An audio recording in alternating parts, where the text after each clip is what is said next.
You're looking live over the River Arts District here in Asheville. This has been a symbol of resilience and healing in the years since Helene hit this place. And this is making a comeback. And of course, the artists are spearheading that here in the River Arts District.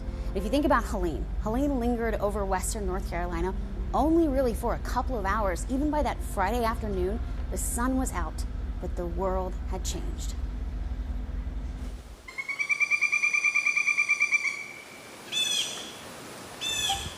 The quiet off of Isaacs Branch Road in Cove Creek, North Carolina. Oh yeah.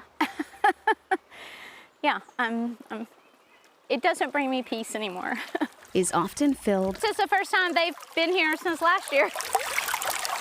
With the sound of water. Watch your step here. We had flash flood warning. I was freaking out yesterday. It scared me too. Oh yeah, I'm just over it. Once it was a steady source of peace, but not anymore. I try not to focus on it, but I hear it like I didn't hear it before. Like I hear it constantly. Every time Lora Campbell checks off one thing, another is added to her to-do list. So I need you to fill out records for both of them because we got to start over since we lost everything. She's been working on reopening her dog boarding business. God forbid there's an emergency, just one, and put their name, a slash in between their names. Since September 27th, 2024. I'm not really sure. I did it. The memories are really fuzzy. The days following Helene were a muddy blur. 15. She didn't know how she did it, but knew she had to rescue every single dog she was caring for at the time. That's the first dog. Bringing each across the creek in an old boat because their way out, their bridge, was wiped away. I was terrified. I was sitting on the porch, and at about 10 o'clock, my mom says, we have to go upstairs. Victoria Combs watched it happen, trapped in the second story of her family's home. It's rough, and I'm sad. It's getting worse as the days go on because there's nothing like home. And I hate to leave my dogs behind because I've never been without them before. I know, it's a heat wave for you too. Come on, let's go. In January of 2025, snow blanketed their holler. It's beautiful. It is beautiful. It's magical. Muffling their worry for the moment. I look at like all the mud and the debris and everything, and then we've had these winter snows. Like, snow does bring you joy. A temporary bridge had just replaced their old one. I feel like you were connected to the world at large. Did you bring their bowls? Some changes over the past year are obvious. So I really don't even know how, like, I got there. Do you think you could have died? Yeah. Yeah. Though others are buried well below the surface.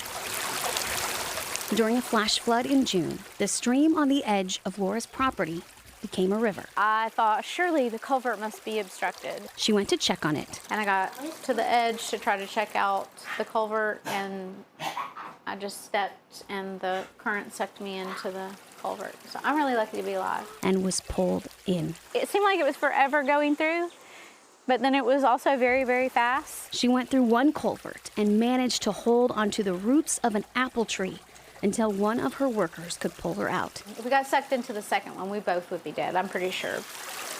She got a concussion, stitches, Good girl, Dora. and later needed emergency surgery on her finger. And I just feel like I'm just spinning my wheels a lot of days. It's very frustrating because I'm not the same person. And yeah, I want my life back. On September 27th, their peace was lost. A year later, and it still has not been found.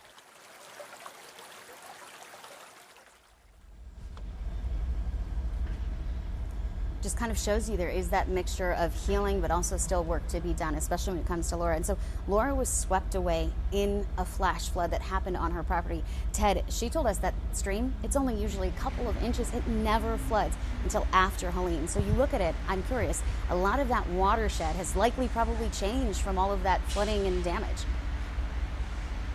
Yeah, Maureen, what was once true or what was once normal is no longer the same, as Helene 364 days ago has changed the landscape and has certainly changed the watershed here in western North Carolina. And a lot of that had to do with the torrential rainfall, not just during the event, but even before the event. Up to 22 inches of rain during Helene, almost 2 feet of rain, and the impact that it had on the watershed will still remain for years to come. So let's first look at what played into those impacts, and that's with what was called the PRE, or the predecessor rain event. If you remember, prior to September 27th, 2024, we had days of rainfall, which was dubbed as the PRE, which is when heavy rain is ahead of the main impacts of the storm that's on the way.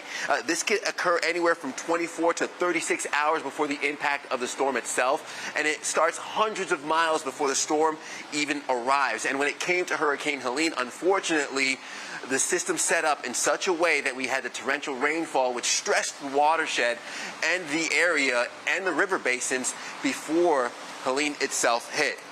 Now, the unique terrain when it comes to the North Carolina watershed is the steep slopes and the mountain valleys that continue to rush the water into those river basins. So it's not like the coast where the water is spread out and moves slowly. It actually moves quickly, and as that rain falls, it collects in the low-lying areas, and that's what enhances the rush of that flash flooding, where the river basins fill up, and then you get not just these creeks and streams turning into rivers, but turning into rapids, and even causing up to 2,000 mudslides, which also disrupted and broke out the sewer and the well sources that folks rely on for drinkable water here. Those landslides pulling the land, chimney rock falling into the Broad River and eventually funneling into Lake Lora, which is a very, very important water source for folks here in the area. So some towns were left 57 days without water due to that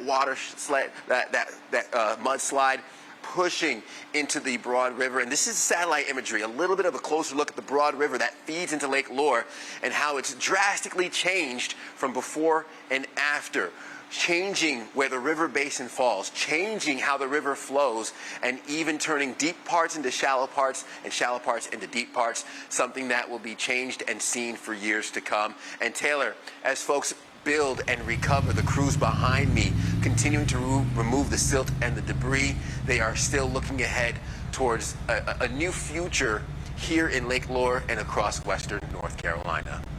Queen City News Plus. Just search Queen City News on your smart TV's app store.